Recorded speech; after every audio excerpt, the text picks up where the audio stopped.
I just think competition is one of the most basic elemental aspects of animal nature. Trying to kind of outperform someone, whether it was by telling the funnier joke, running faster, or anything like that. With men, it's right up front, but people didn't acknowledge it overtly. And it has a flip side. You know, the flip side of competition, you can't get into a fight if you don't have a willing partner.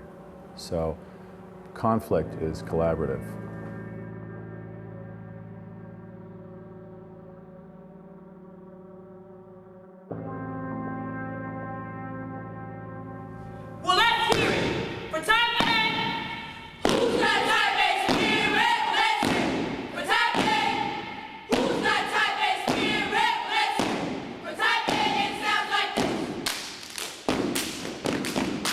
If I have to describe them as something, I say they're performance and installation artists who do lots of other things. The idea of performance as a really legitimate contemporary art form is much more in the forefront of people's minds, and they are part of that.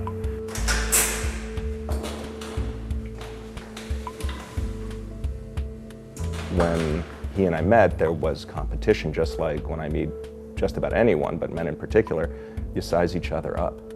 We didn't really like each other very much at first. I sort of insulted him in his own home at one point and put my foot in my mouth a few times.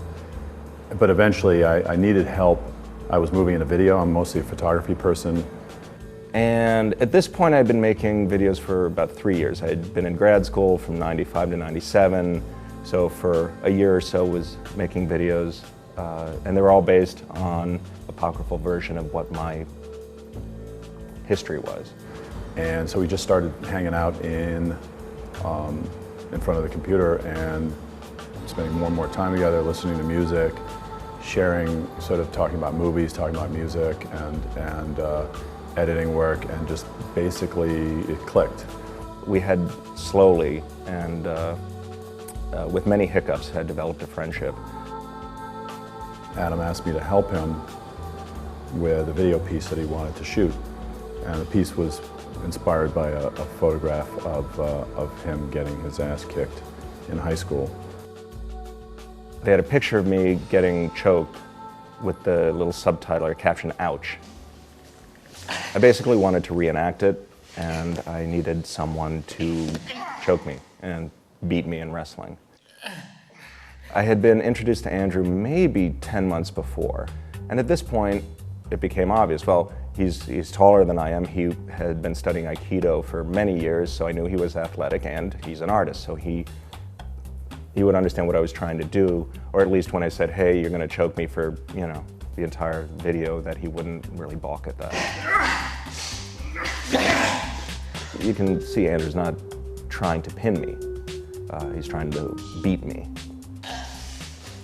You can pin someone in 10 seconds, the match is over. But he draws it out. He doesn't go for the pin. When you take away that objective, then all the rules and regulations in competition become suspect.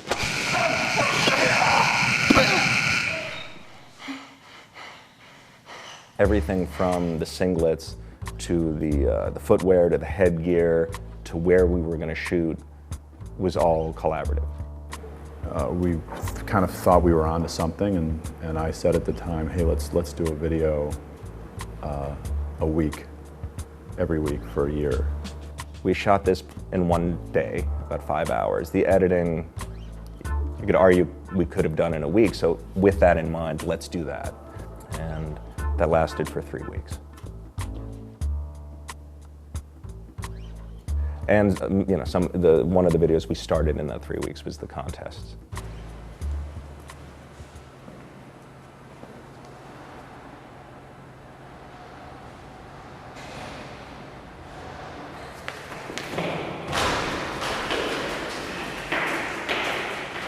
One of the great appeals of examining competition, and by association collaboration, is that it is something which connects with everybody. You're competing for someone's attention, a woman, a job, you know, your own ego to win out. So we wound up shooting about 6 of them, 4 made the cut.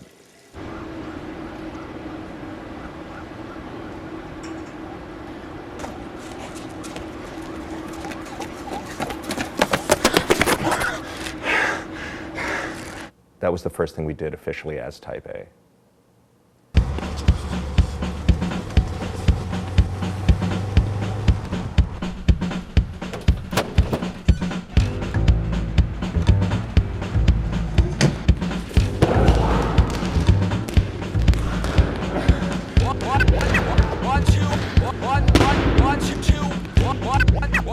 Yeah, for me, it was a big breath of fresh air.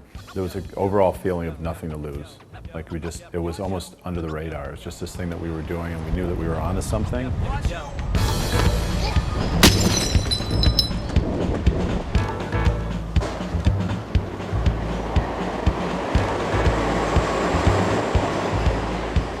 The kind of subject matter that they're dealing with, people don't really deal with in the art world. And I mean that on 2 levels. One, there's a real sense of humor in their work, and that's sorely lacking in the art world. And then also the exploration of maleness. Having swung the pendulum to a point where you're not supposed to talk about that, it's high time to talk about it. And they do. And they do it with wit.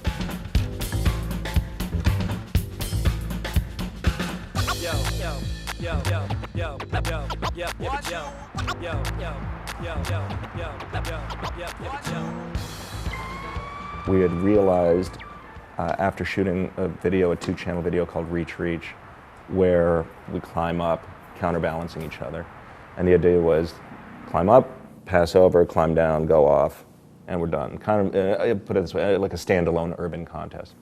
And shooting it, one of us couldn't make it up after many, many attempts. And I won't say who. But when Andrew couldn't make it up after like 3, 4, 5 times, we realized he's not going to. You know, I mean, I remember, I was like, what, I don't know, do a couple push-ups or something. I was like trying to like figure out how to get him to do it, because otherwise the piece fails. And then at a certain point, we're looking at the footage, realizing, well, the piece is not failing. We're just pushing the idea of what we want it to be onto it. And the piece ends up being, I climb up, he climbs up part of the way, and can't make it and falls. I'm stuck up on this wall, and because there's no counterbalance for me, I can't get down. And he just walks off. And this brought in the element of imbalance or just difference, whether it was physical or mental or anything, between the 2 of us. They're fairly different personalities, although when you have them both together, they can kind of seem like a team that it's like a wrestling tag team that slaps each other and then the other one goes on to a joke. How about you? No, how about you? I'd have to say you. Well, I beg to differ. You! Maybe Hello. you. Andrew is kind of crazy, organized, and anal about things. Adam is a little more let things land where they will. I think they need that loose and tight aspect for it to function.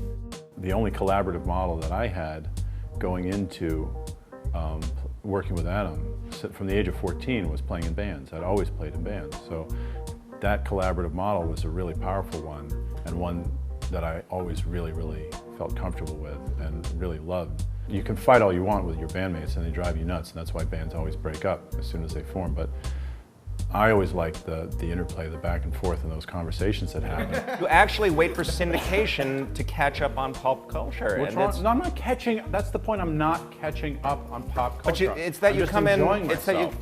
No, but that's Enjoying myself. You cannot simply enjoy yourself. See, that's the No, thing. it's you don't. Dude, look, I don't look in GQ to learn how to roll up my Oh, my here we go. sleeves. Now right? here we go with the hair and the manicure and it's whatever. When we started out, we were very clear about trying to present ourselves to people as being equal partners, 50-50. We had to be even and balanced. That became a lot of pressure. And we almost stopped working together as a result of the imbalance that was felt between time commitment and what kind of translated into conviction to work on Type A. 3 years later, we're making stand, we're realizing the differences are the key.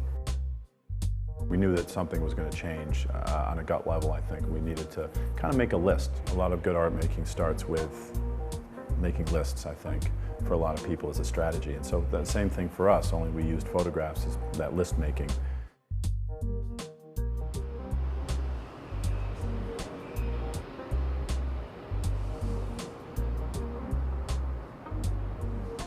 I don't think we were ready to get into how we were different in terms of maybe tastes or philosophy or many of the deeper issues. So we went to the physical, and we started with height.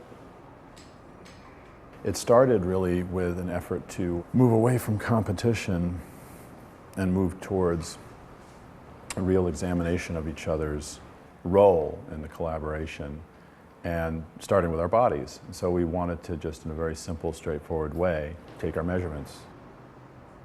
His circle is bigger than mine, but we do it enough times over the course of about 17 minutes. Maybe, I don't know how many times we make a circle, but at a certain point it starts to blur. You can't tell whose line is whose.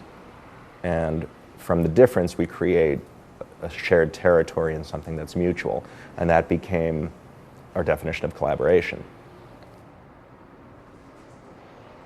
As soon as we did Mark, that's the point where I said, like, I'm getting everything I ever wanted and a lot more out of work that I ever hoped to do on my own, and I'm doing it with you. Why do anything else?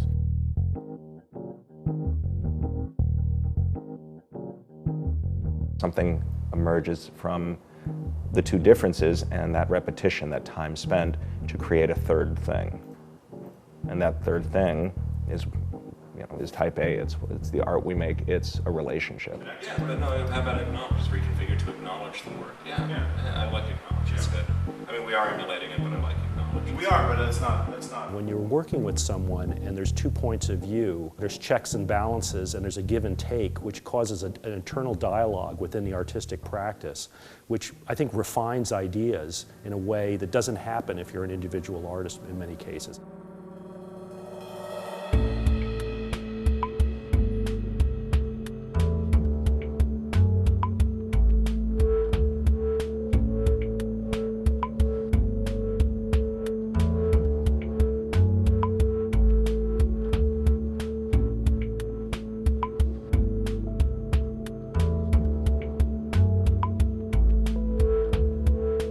Every year, the nature of what they do kind of takes a slightly different turn. I think the partnership part of it encourages that, encourages risk-taking. I think if you're an artist now, a significant artist, you don't just make paintings, you don't just do video, you don't just do drawings. All of these things are tools that are available, and the way that they move so freely among different media, to me, is really a signal of an artist in the 21st century.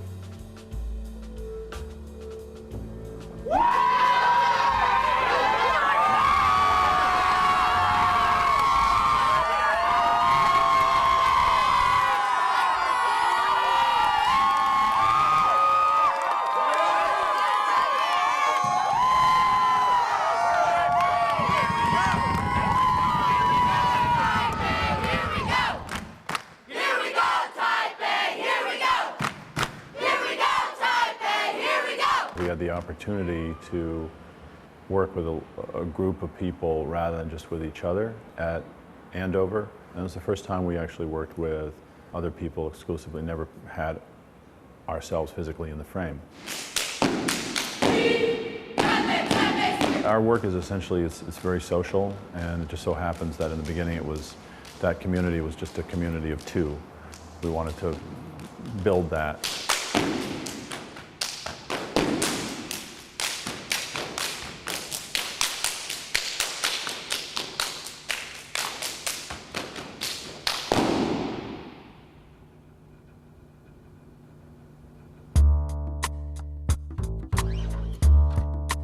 I was really knocked off my seat by their seriousness in spite of their humor.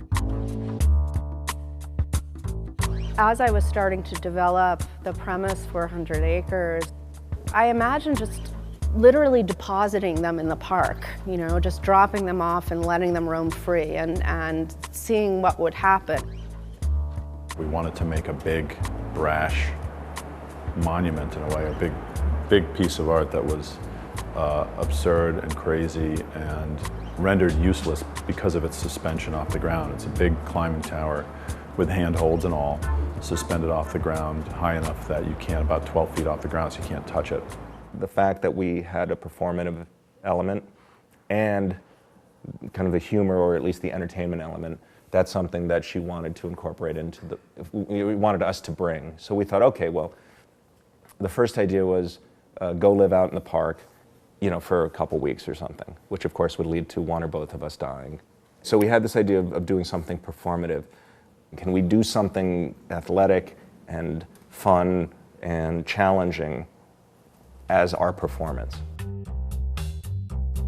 Team building just seemed like it was something that we had been interested in for a while already. And this proved to be the perfect opportunity to investigate it. They found the place that they thought was the most sincere and rigorous, and that's where they decided to be trained. It's very different because we don't typically get artists coming to our kinds of trainings, and I remember we were sort of kidding around the office. Why would these two artists be coming to us? The human interactions, the relationships built, that's what we do. That's our work. And the 10th best reason for being here today is? They kept on saying, well, yeah, but you guys are artists, and we're, you know, we don't do stuff like that. And we just kept on saying, but you're doing the same thing. You're actually doing what we want to do. We want to create pieces that will allow people to have some kind of direct experience so that then they can determine if there is a value, or just they can determine something from that. That kind of inspired us to think of the team building project at the IMA as being non-object based art. The people who were doing it their experience is the piece. They wanted to team build the staff that was going to be developing the 100 Acres project. Adam and Andrew were taking on a task that really was unparalleled in terms of their lacking any level of experience, to take on really what was almost a corporate type of training for the staff of the museum. So I'm going to send it over to Adam. Yeehaw! Yeah, What's he going to do with it? What are you going to do with it? Send it over. You can send it to him. You can send it back to me. Yeehaw! Yeehaw! With the arm. Oh. Or you can send it. Or you can send it back. Okay, we're going to start this game again. Hang on 1 second. I don't think anyone was jumping up and down for joy that they were chosen for this. So we know some people were drafted, where we were like told they had to do this. There's a thing called a buy-in. At some point you get people to buy into the process. We had to get all of these people to buy into what we were doing, and not just as being team built, but as being team built as part of an art project. Looking at other people, you still should be seeing the same people that you're getting it from. Don't look at anyone except Do you want to? Okay, well. It can be 1, 2, 3. Each person who has though can wait until the one person. Sequence is so crucial, and that's true for experiential ed if it's done right. You can't just take a group of 20 people and throw them up on a ropes course. You need to build up to that. You need to start to define a group identity before the individual can start to face some of the stuff that happens when you get that high up. We're gonna call it. Oh, okay. Wait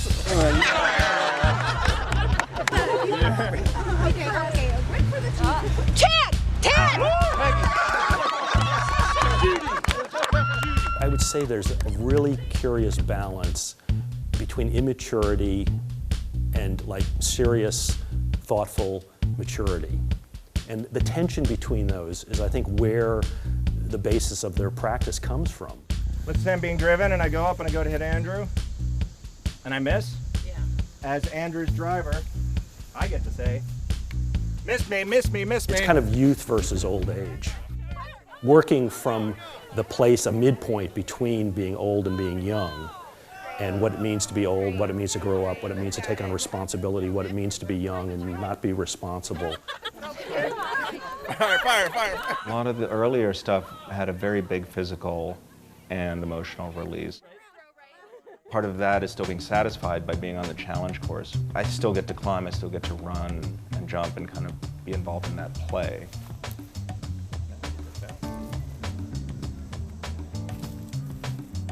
The low course is typically constructed for sort of group identity, social issues, communication, problem solving.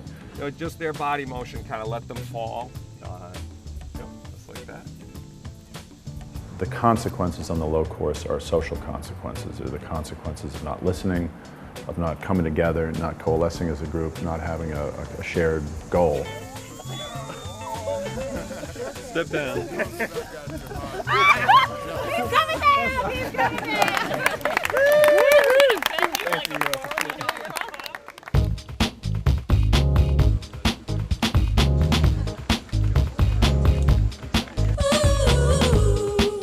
Sometimes we call this the no way tour because people come out and they look up and they say, no way, I'm not doing that.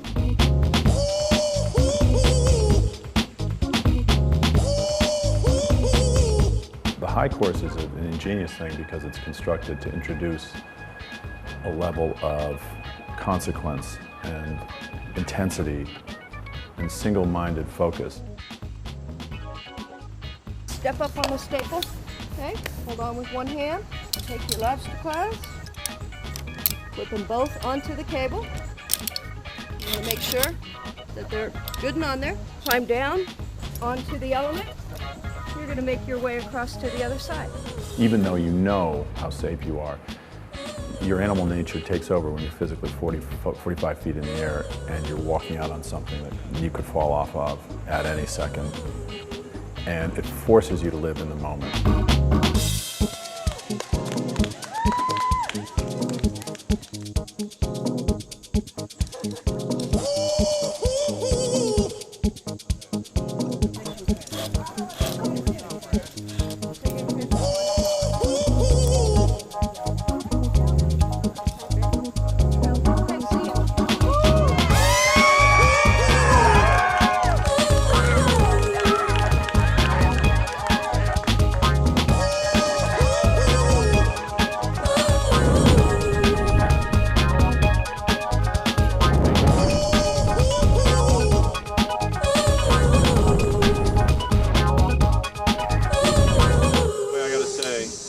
Let's just give ourselves the big fat round of applause because there's a lot of really great stuff that happened up there and we all watched it happen.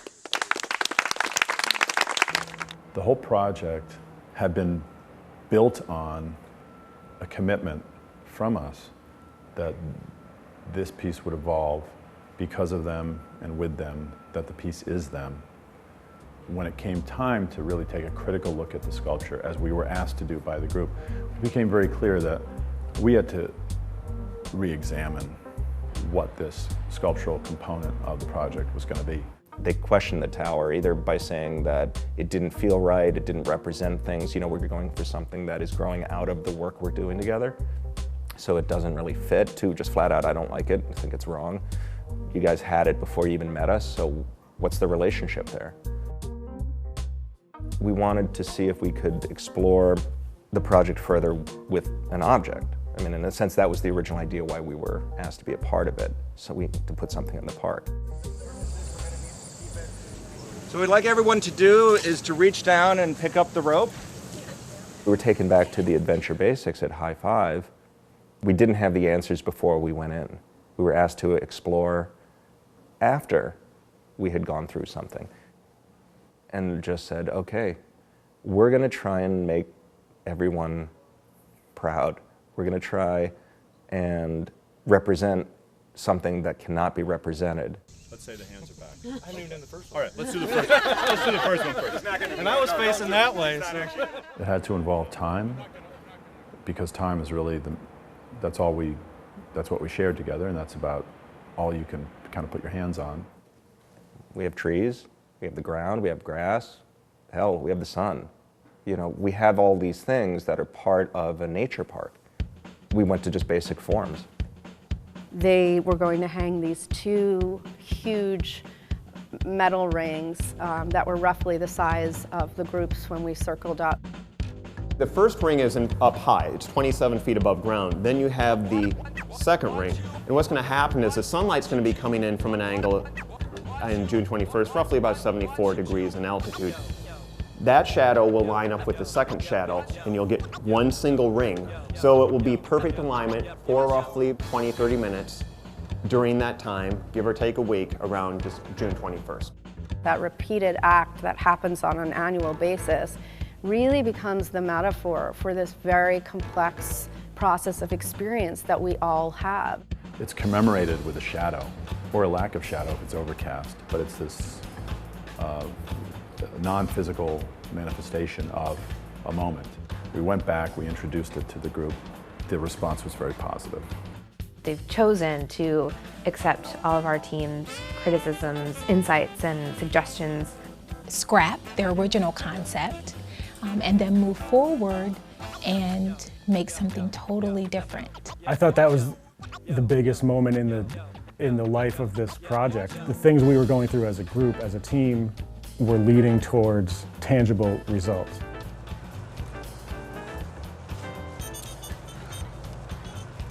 There wouldn't be the rings if there weren't this team, if there weren't you.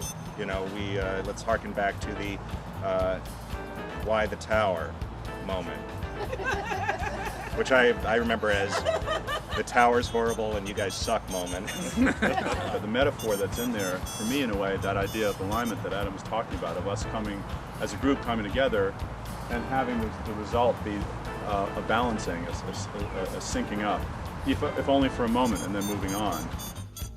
The pattern also changes during the day. So just as someone comes in and sees it the first time, actually as they're walking through the garden, then come back out again, they'll see it aligned slightly differently. It completely took the whole collaborative model that we've always worked with and expanded it, and also faced us with a process. As soon as you reach a point where the piece is developing enough that it starts to have a life and actually pushes back at you, that you let it push back. You know, timing-wise, it also was very fortuitous because it basically broke into, you know, double digits. When we started out, one of the things that people kept on saying to us is, well, people aren't going to get behind a collaborative, especially if you're not married or something like that, where there's some kind of commitment. It's kind of a weird way to think about it. We pushed past the 10-year mark, and all of a sudden, we can have some time now where, you know what, we're believing it in a way that's different than we believed it when we were 2 years old, or 6 years old, or 8 years old. You know, pushing 12 years, it's what we do.